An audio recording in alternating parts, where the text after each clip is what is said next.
Bueno, estamos viendo imágenes de la trayectoria del huracán Melissa, que como decíamos a tempranas horas de la mañana, ha entrado en la zona este del territorio cubano como un huracán de categoría 3 y se espera que con la velocidad de traslación que tiene esta mañana de 19 kilómetros por hora, atraviese esa zona, es la región donde está Santiago de Cuba, y la atraviese durante todo el día y se convierta en un huracán categoría 2 en el transcurso de esta tarde. Vamos a estar pendientes de esta información. Mientras tanto, en el territorio dominicano, atentos a las lluvias, pero tenemos otros temas de los que queremos conversar con ustedes. Claro, así no, que no solo de huracán vive el hombre, ¿verdad así que es. sí? No es el único tema.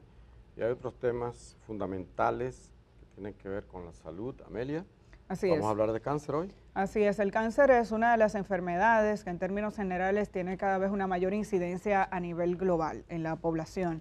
Hemos avanzado en los tratamientos, en la prevención, pero seguimos teniendo grandes desafíos, sobre todo la comprensión de la gente sobre las medidas que puede tomar hasta para atenderse a tiempo. Durante el mes de octubre se hacen campañas a nivel nacional e internacional para hablar sobre la incidencia del cáncer de mama, pero aquí vamos a hablar de todo. Por eso tenemos el privilegio de recibir esta mañana al doctor José Ramírez, que fue director del INCART y es el actual director de la Red Oncológica Dominicana Integral. Muy buenos días y bienvenido al día. Gracias por la invitación. Gracias a usted, doctor. Doctor, empezamos Sí. por ahí. Vamos a empezar por el cáncer como enfermedad. Vemos cada vez más diagnósticos y uno se pregunta, ¿es que hay más personas con cáncer o es que estamos diagnosticándolo mejor en este momento? Bueno, yo catalogo el cáncer como la verdadera epidemia del siglo XXI. Estamos hablando que el año pasado hubo 20 millones de casos nuevos con casi 9.5 millones de muertes en el mundo. O sea, si usted compara COVID con cáncer, ni cerca están. Claro, el COVID fue lo que nos encerró, pero actualmente el cáncer es un problema de salud pública en el mundo. ¿Y a qué se debe eso? Estilo de vida, alimentación, estrés, eso definitivamente es un paquete. Otro de los grandes problemas del cáncer es que no hay una causa, no hay un solo factor. Un solo factor, es multifactorial. Y así mismo es su tratamiento, así mismo es su evolución. Hemos progresado muchísimo, que ya por lo menos sabemos de dónde viene la enfermedad, pero los tratamientos va a tomar todavía un tiempecito. Usted ha mencionado, doctor, varios factores, pero vamos a desglosar, por lo menos los principales, los que más inciden según la ciencia. Estrés, alimentación. Pero el estrés es consustancial a la vida actual. Precisamente, pero un trabajo del Instituto Nacional de Salud de los Estados Unidos de hace apenas 5 años determinó que en la sociedad norteamericana 3 de cada 10 cánceres no hubiesen ocurrido si al menos esa sociedad hubiera hecho un intento de mejorar estilo de vida. El problema, Germán, cuando uno viene a estos programas, es que definir estilo de vida a veces suena muy aéreo. O sea, usted decirle a la gente que hay que intentar comer mejor, que hay que intentar hacer ejercicio, que hay que intentar vivir más feliz. A veces la gente se entera, bueno. Me llama la atención que usted dice pero que... vale. Bueno, ya está, como le dije, ese trabajo de investigación ya está demostrado. Pero usted dice, me llama la atención que usted dice, ya se sabe de dónde viene. Genético. Pero, Genético. ok, entonces, para que nos explique un poquito de eso, porque usted habla del estilo de vida y a veces uno se encuentra con casos que impactan familiar, amigos, que dicen, fulano tiene cáncer de pulmón y nunca ha fumado. Fulano se sentía mal, o fulana, y de repente no le encontraban nada y cuando le hacen X tipo de evaluación, tiene un cáncer hasta metastásico y no se habían dado cuenta. Entonces, cuando usted dice de dónde viene, empecemos por ahí, ¿de dónde viene? Cuando hablo genético, no estoy hablando de herencia. Mucha gente confunde la terminología. Cuando hablamos de herencia, apenas el 3% de todos los casos de cáncer tienen algo que ver con un familiar cercano tuyo que te traspasó esa información. Cuando hablamos de genética, estamos hablando de daño a los genes, daño a la epigenética. ¿Qué son los genes, señores? Los genes es lo que determina cómo me crece el cabello, cómo yo hablo. O sea, los genes es lo que mantiene nuestro organismo funcionando y cómo funciona. Entonces, la dinámica de las células El problema del cáncer, señor, es celular. El cáncer comienza, todos los tipos de cáncer, con una sola célula. Pero yéndonos que se daña. Que se daña. Que comienza ahí te voy a explicar, Germán. ¿Cómo es el funcionamiento de toda la célula? Una célula nace, crece, se reproduce y muere. ¿Quién determina que nazca? ¿Quién determina que crezca? ¿Quién determina que muera? Genes específicos. Si hay un daño en uno de esos genes, esa cadena que se tiene que mantener en equilibrio se rompe. Y que si no es mucho, ¿qué provoca ese daño? ¿Qué puede provocar? Ahí viene. Trastornos alimenticios, el estrés, oxidación, o sea, es una serie de factores que te pueden llevar a eso. O sea, el yo decirle aquí ahora en este programa que lo ve el país entero, mire, haga ejercicio, manténgase en buen peso, que usted no le va a dar cáncer, es mentira. No, pero... Ahora, vas a tener menos posibilidades. Cuando Amelia me preguntaba en su momento sobre el que tuvo cáncer de pulmón y nunca fumó, claro, puede suceder, pero si nos vamos a las estadísticas, el 85% del que tiene cáncer de pulmón era fumador, o sea, o era pasivo, nosotros no activo. podemos evaluar un tema epidemiológico en medicina por un caso, por dos casos, sino que uno tiene que ver Yo no le voy a pedir que me evalúe el café, pero le voy a brindar un cafecito Santo Domingo, porque a nosotros nos hace muy bien para nuestra salud mental y física. Entonces, por favor, no evaluemos el café, porque empezamos que si es bueno, que si no es bueno, que si tanta taza. Aparentemente bueno. Aparentemente bueno. Usted se lo está tomando. Con poco azúcar. Él se lo está tomando, lo cual nos da cierta tranquilidad. Doctor, con poco azúcar.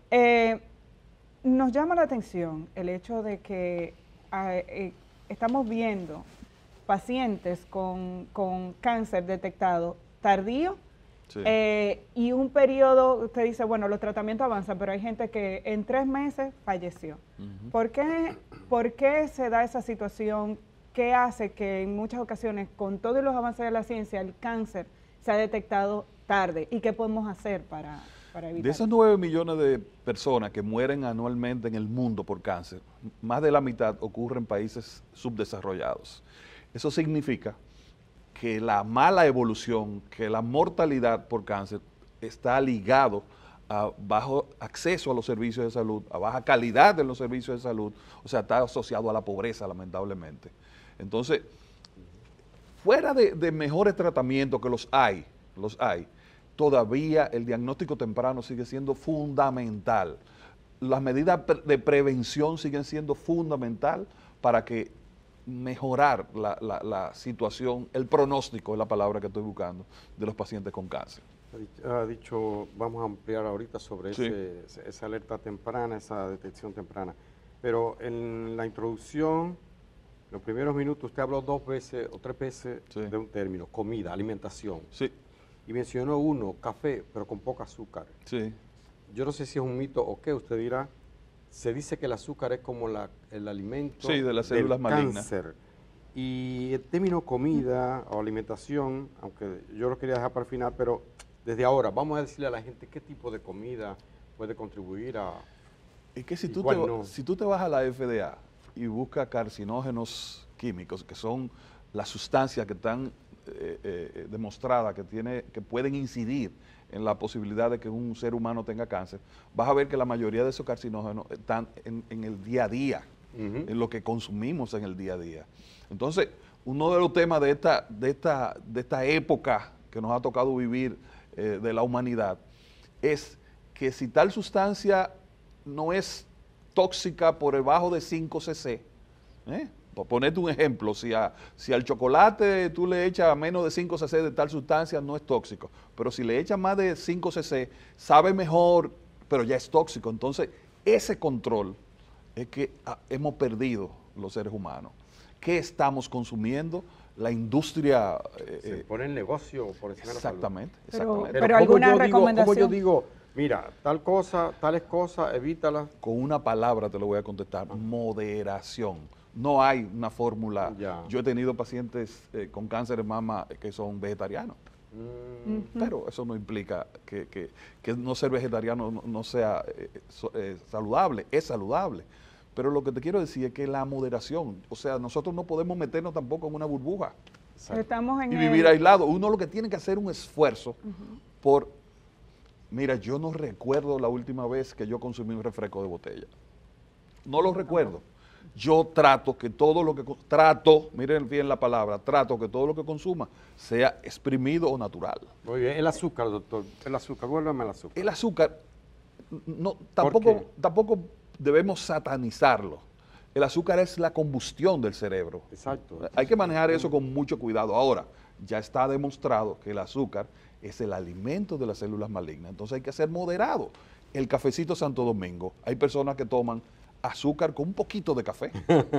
¿Ustedes lo han visto? Sí, que se yo ve tengo en que, el mírame la fondo. cara, yo tengo que confesar que yo Azúcar con un antes poquito de esperaba café. era la azuquita de abajo. Sí. Exactamente. Ya no, ya me lo estoy bebiendo o Entonces, sin azúcar. entonces, o con- moderación. ¿Y la sal? De la moderación. Porque La sal no tiene que ver con el tema cáncer tanto, tiene que ver más con el tema hipertensión y eso. O sea, que también moderación. Pero Usted- moderación con el azúcar, tratar de minimizar los pero postres. Lo se que lo- sucede es que el azúcar es adictiva, o sea, se mete. Eso es grave, doctor. Eso es grave. Doctor, usted habla de la prevención Sí. y estamos en el mes de la lucha contra el cáncer Sí. de mama, así es como se denomina. Cuando hablamos de mecanismos de prevención, además de esa alimentación, ¿qué otras cosas la gente puede hacer? Y sobre todo en el tema del cáncer de mama, yo leía unas estadísticas que creo que las tengo aquí. Sorprendentes, que hablan... A mí me sorprendieron esas estadísticas. son estadísticas del año pasado de Sí. la CISANRIL que hablan de 11.720 diagnósticos de cáncer de mama en la República Dominicana, 11.162 mujeres, 558 hombres, según los datos del 2024 de la CISANRIL. Hablemos de prevención y sobre todo el tema del cáncer de mama, porque hay muchos hombres que entienden que no, que a los hombres no les da cáncer. Les voy de a mama. dar una mala noticia. El cáncer no se previene. Solamente tenemos dos tipos de cáncer que haciendo algo podemos prevenirlo, que es el cáncer cérvico-uterino, que dicho sea de paso en países subdesarrollados y en países como el nuestro todavía sigue siendo una maldita, excúsenme la palabra a esta hora, una maldita estadística, porque es un cáncer que está directamente ligado a la pobreza, cáncer de la matriz, el cáncer cérvico-uterino. Y lo podemos evitar porque hay una vacuna contra el vector que produce ese cáncer, que es la infección por HPV. Hay una vacuna contra HPV y hay una vacuna de la hepatitis B, que es uno de los principales productores, diríamos así, del cáncer de hígado. Fuera de esos dos cánceres, no hay ningún tipo de cáncer que yo le pueda decir aquí en la cámara, hagan esto para que no le dé tal tipo de cáncer. No, lo que podemos hacer es tratar de diagnosticarlo tempranamente. Y entonces, ¿qué uno como ser humano, como ciudadano puede Eso hacer? sí está muy claro. ¿Cómo? Cáncer de mama, mamografía y sonografía anualmente a partir de los 40 años. Cáncer de próstata, que viene su mes de recordación ya el mes que viene, chequeo de PSA más tacto rectal anualmente a partir de los 40 años. Fíjense bien que cáncer de próstata pueden tener programas míos aquí en otros sitios que hablábamos de los 50 años, ya lo bajaron a los 40. O sea que hay que comenzar a chequearse a partir de los 40 años. Cáncer de colon y recto, que es el gran olvidado, el cáncer de colon. Hay que hacerse Estamos su viendo colonoscopía. gente joven pero con claro, cáncer de colon. Pero claro, hay que hacerse su colonoscopía a partir de los 40 años también. Es un problema. Doctor, pero sin embargo, vamos a ver la tasa media llena. Sí. Hay una mayor prevalencia, hay más casos de cáncer. Sí, Pero también la gente ya sobrevive más sí, fácilmente claro, al cáncer. claro, porque tiene más información. Lo que todos ¿Qué los tanto hemos avanzado? Lo en que eso? todos los sistemas de salud tenemos que darle respuesta a esa mayor información que tiene la gente. Porque, por ejemplo, ahora una mujer, y voy a utilizar mi provincia para no pelear con ninguna, una mujer de San Juan de la Maguana, de un campo, sabe que se tiene que hacer una mamografía. Ahora, ¿dónde se la hace? ¿Dónde se la hace? ¿Mamografía o sonografía o ambas? Mamografía. Lo básico. El estudio principal es la mamografía, la sonografía es un complemento. Y eso es bueno que tú hicieras esa pregunta, porque mucha gente se confunde. Bueno, la sono, que la radiación, no. La mamografía es el estudio principal, la sono es un complemento. Hacerla las dos juntas es mejor. Me llama la atención, perdón. Perdón, Amelia, escúchame. Usted dijo, ¿pero dónde se la hace? Lo que me da a mí la idea Claro. de que no todos los hospitales, no todos los lugares. No, ni la clínica tampoco tiene buenos centros de... Pero es tan difícil. Buenos mamógrafos.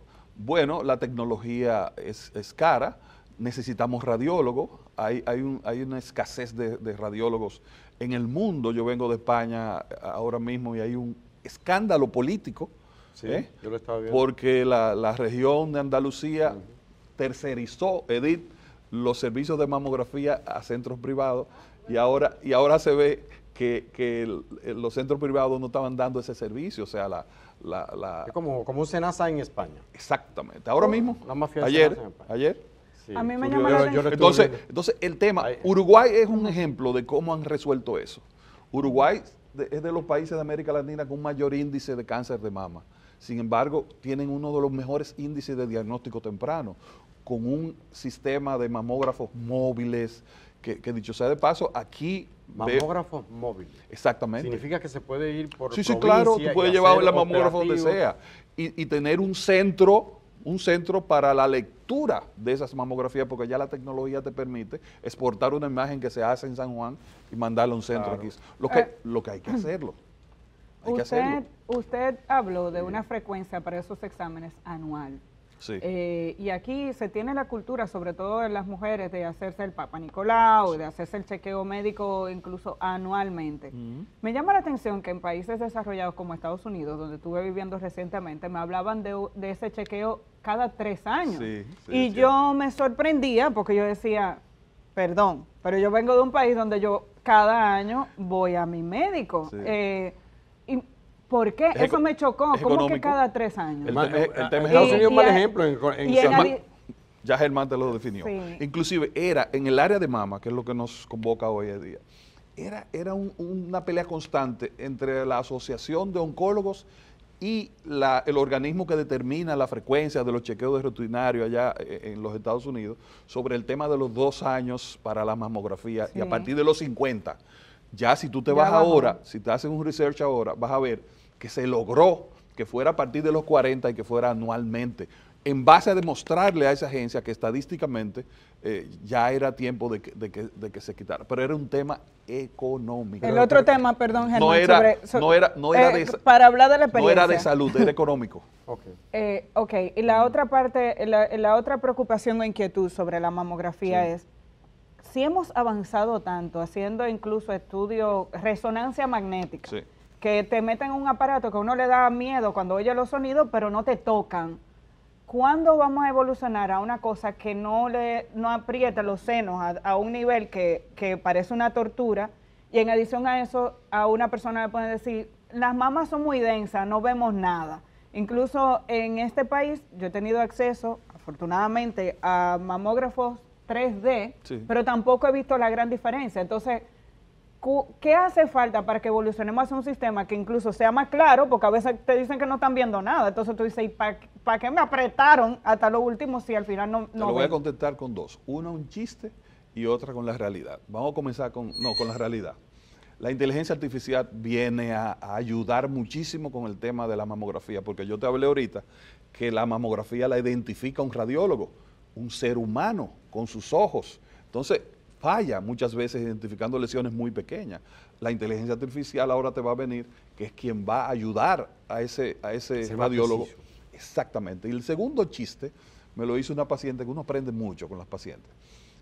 Me hizo esa pregunta que tú me dices, ella misma se respondió. ¿Usted sabe por qué, doctor? Porque los equipos médicos lo hacen hombres. Si a los hombres hubiera que hacerle un estudio de su testículo así comprimido, olvídese No que, me hago que ya nada. eso se hubiera resuelto hace tiempo. Pero hay que ver, yo tengo pacientes, y bueno, ustedes las mujeres lo saben, se han desmayado haciendo una mamografía. Con esto no quiero tener la percepción. No, es hay fuerte que para hacérsela, esa- pero Pero, molesta, amiga, molesta. Oiga señores, esto, doctor, molesta. oiga esto, doctor, que me Molesta, ponen aquí. Molesta.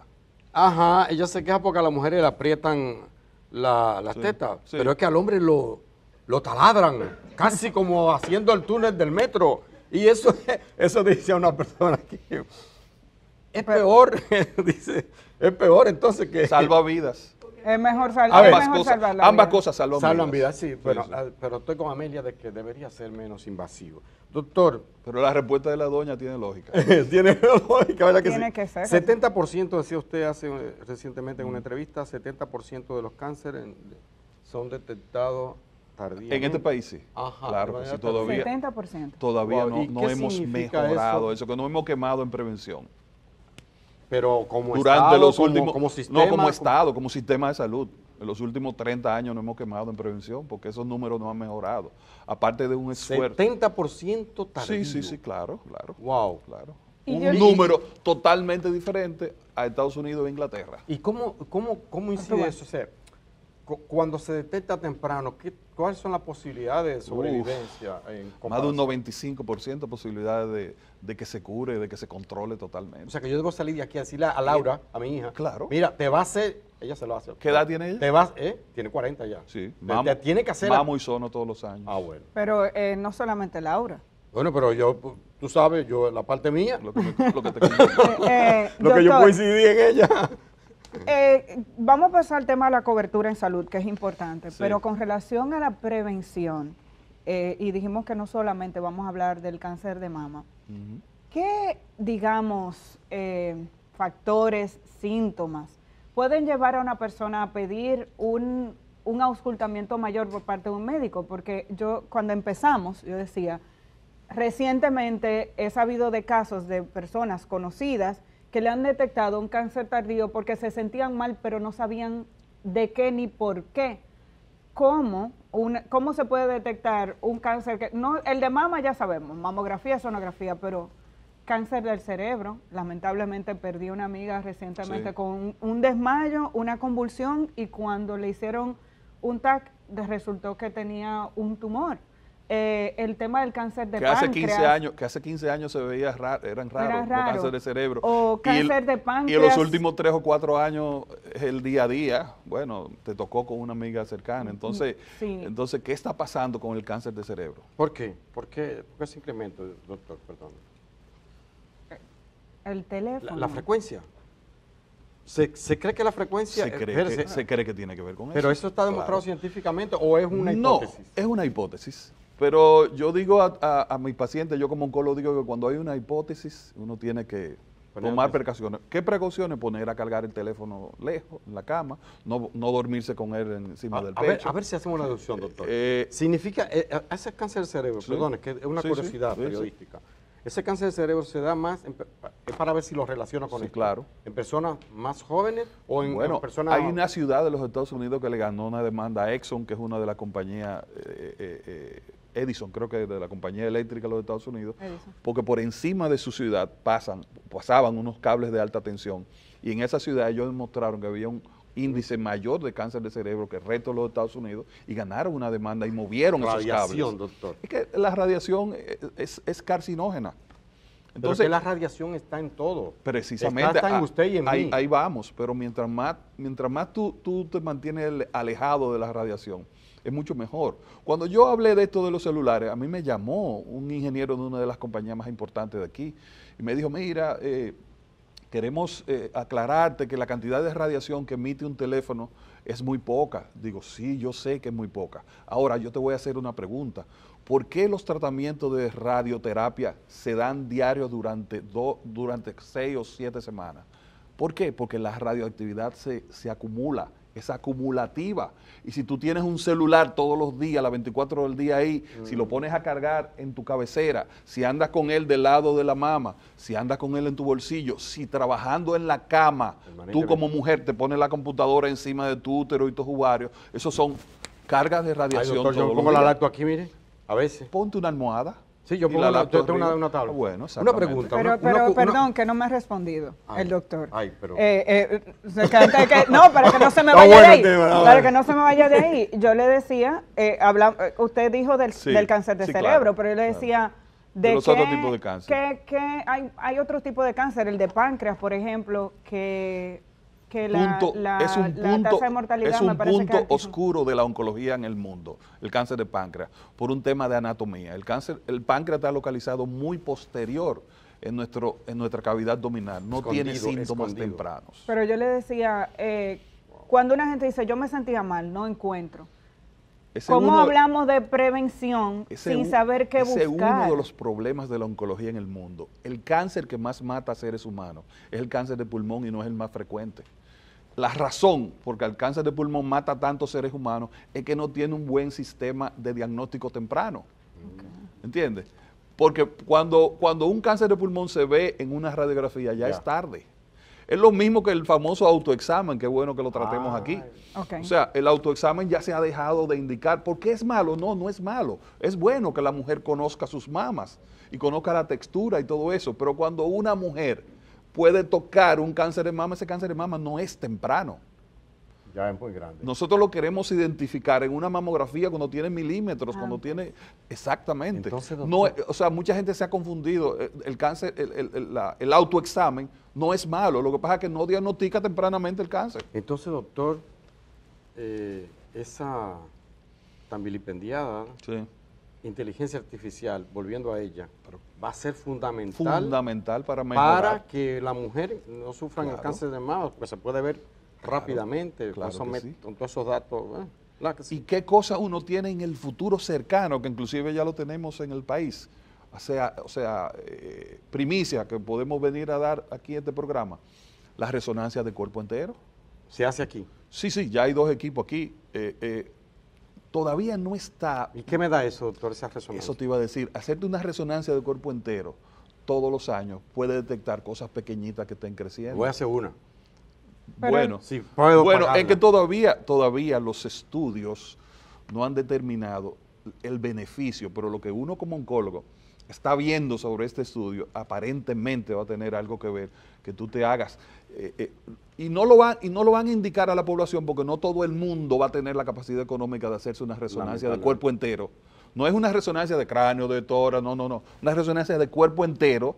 Ya hay 2 equipos, vuelvo a reiterarte, aquí en el país, donde tú puedes pagar, ir todos los años a hacerte tu resonancia. Yo trabajo aquí, yo puedo pagar eso. Bueno, y Amelia trabaja aquí, y Edith, estamos aquí con Edith, aquí vamos a hacer todo eso. Doctor, antes que se me vaya lejos, no se ría, doctor, porque es verdad que lo vamos a pagar. Miren, usted dijo ahorita el tema de las radiaciones. Sí. Y yo tengo también la misma aprehensión que usted. Sí. Porque la vida moderna... Bien. Hay una cosa que creo que es oriental. Es otro de los factores que le hablé. Sí. Alimentación, estrés, estilo de vida radiaciones. y las radiaciones, sí, son muy. Pero vamos a las radiaciones. Sí. Ajá. Que estamos atravesados por ella, de diferente manera.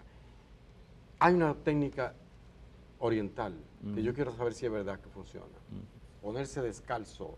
Edith le gusta en la casa, como ella tiene un piso de lujo, entonces ella se pone, mira, ahí a presumir y usted la ve caminando. Eso es bueno para todo lo que trate de minimizar los efectos pero es verdad que uno... Pero claro, bota energía.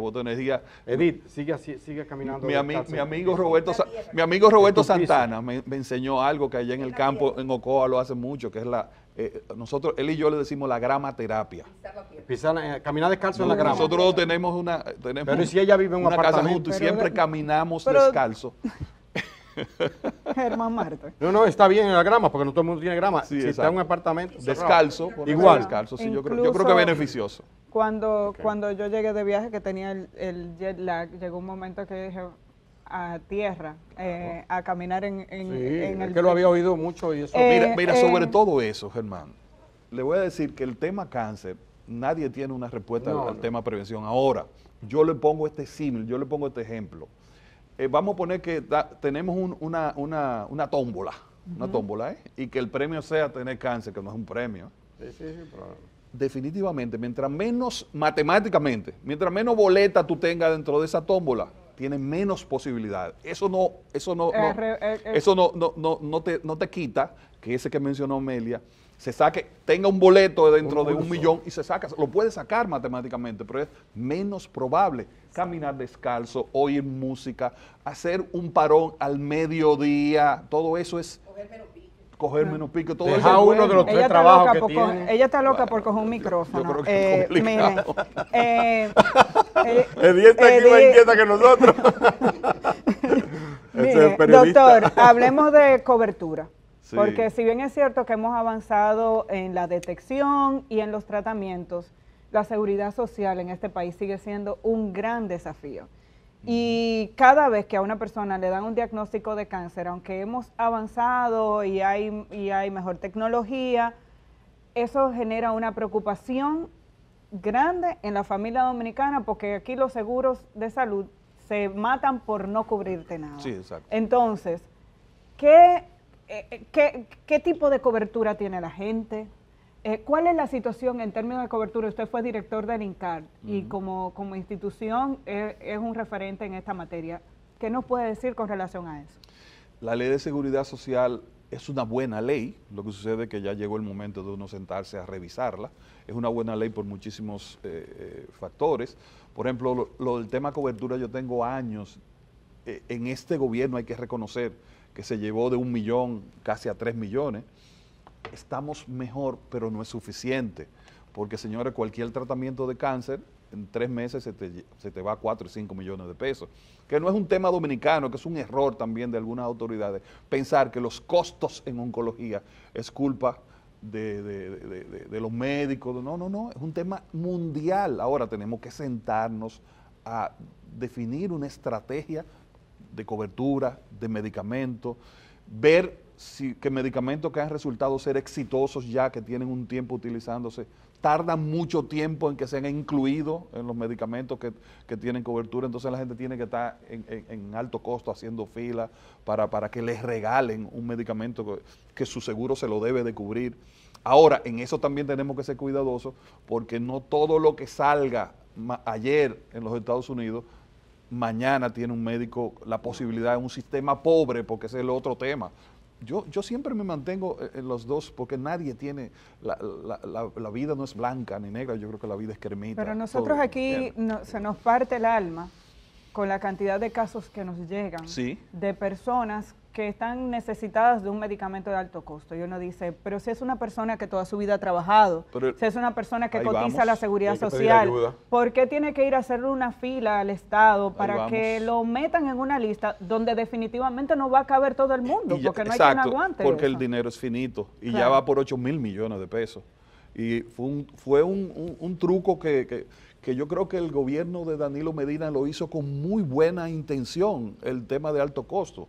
Pero en lo difícil es que ya cuando a la población, y ustedes saben de sociología más que yo, cuando a la población de un país se le da un beneficio, es difícil quitarlo. Sí. Entonces, si usted hace una investigación también, verá que en América Latina no hay ninguna unidad de alto costo. Somos el único país donde se les regala. Además tú decides a quién le da y a quién no. Pero es que tenemos un seguro que no es seguro, un seguro médico también, que no es seguro nada. También. Entonces ese es el problema, que entonces le dejan ¿Cuál es la alternativa? el alto costo al Estado. Debería cubrirlo los seguros, porque para eso mi empleador y esos hay medicamentos que están ahí en la no cobertura, que ya, por ejemplo, países como Costa Rica y Panamá, que tienen un PIB similar a nosotros, le dan cobertura. ¿Cuál es la alternativa que usted ve en ese sentido? Es la tardanza en cáncer. O sea, ya es fundamental que haya una Comisión Nacional de Cáncer. Las decisiones sobre el cáncer no pueden ser tomadas por gente que no tienen ni idea de lo que están hablando y que simplemente se sientan en una mesa en la Seguridad Social, que es tripartita, Estado, empresario, y tarda mucho.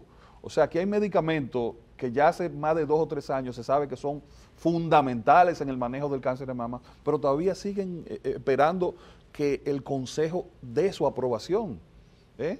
O sea, debe haber una Comisión Nacional de Cáncer que evalúe la efectividad de las mamografías, que evalúe la efectividad de los tratamientos que se están utilizando, también cuándo dar y no dar los tratamientos, porque ese es el otro tema. Yo recuerdo cuando Chanel era director del SENASA, que una vez me llamó a una reunión, me dice, José, pero mira, yo tengo aquí una serie de cobertura de medicamentos muy costosos y los pacientes a los 15 días están muertos.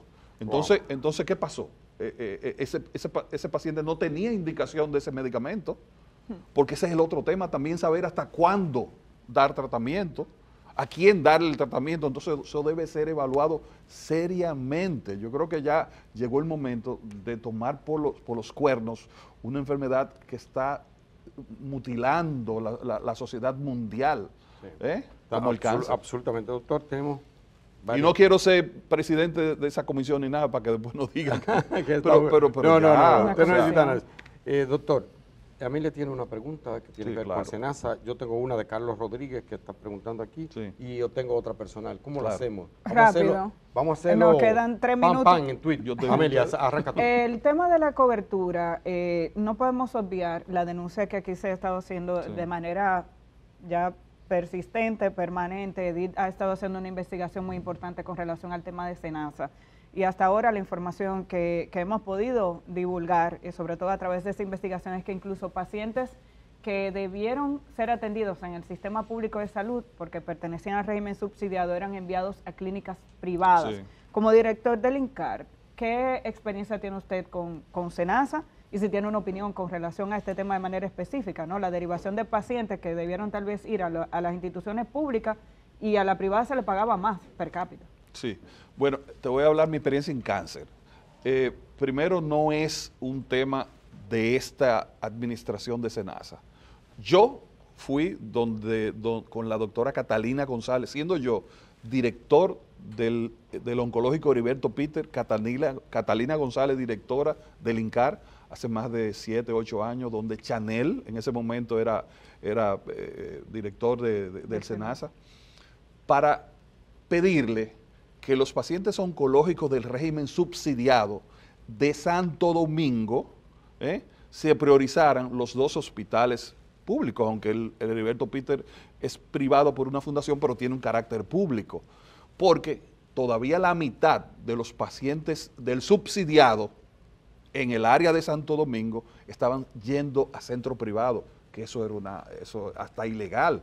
Entonces, si los 2 centros públicos, INCAR e Heriberto Peter, no tienen la posibilidad de dar el servicio por la cantidad de pacientes que maneja, entonces sí un paciente puede ir al sistema. Pero como una opción. Pero a mí todos estos años se me ha dicho que no se puede, porque si un médico hace la indicación, no. Un paciente que es diagnosticado de cáncer de amígdala en el Gautier, la primera opción debe ser el INCAR o el Heriberto Peter, no otro centro privado, ¿entiendes? Bueno, los centros públicos tienen los aparatos dañados, entonces yo como gestor, que vaya a un centro privado. Otra cosa son los pacientes del interior, donde no hay la capacidad resolutiva. Entonces los pacientes del interior sí fue una buena política de SENASA hacer acuerdos con el sector privado, porque yo no tengo cómo resolver un tema de cáncer en Baní. Y en esta administración de SENASA con el doctor Jacín, ¿se llegó a hacer el mismo tipo de solicitud? Sí, claro. ¿Pudieron hablar de claro eso? Que sí, claro.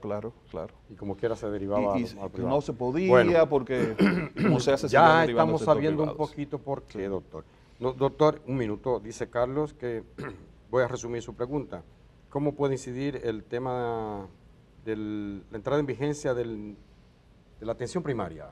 ¿Cómo podría un poco atenuar esto?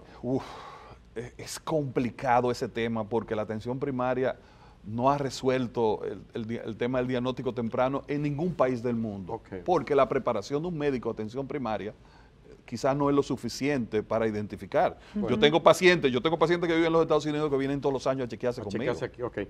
Doctor, finalmente, y le adelanto que ha sido un gusto hablar con usted de un tema tan grave como este y de manera tan fluida como usted lo sabe hacer. Una orientación, una recomendación para la gente: miedo, depresión, recuperación o sobrellevar el cáncer. ¿Cuánto incide esa depresión que le entra a veces a la familia, al paciente? El 50% del tratamiento del cáncer está aquí.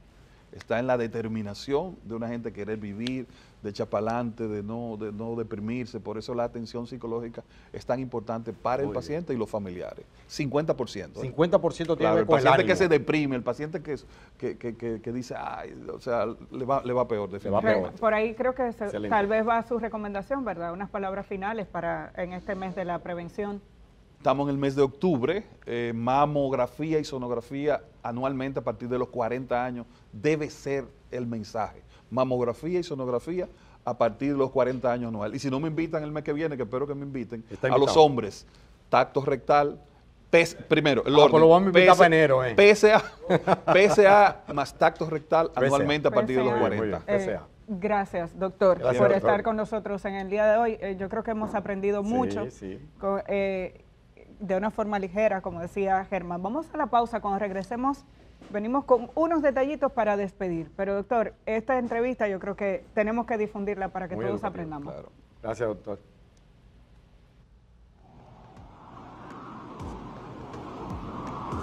La forma que planteó.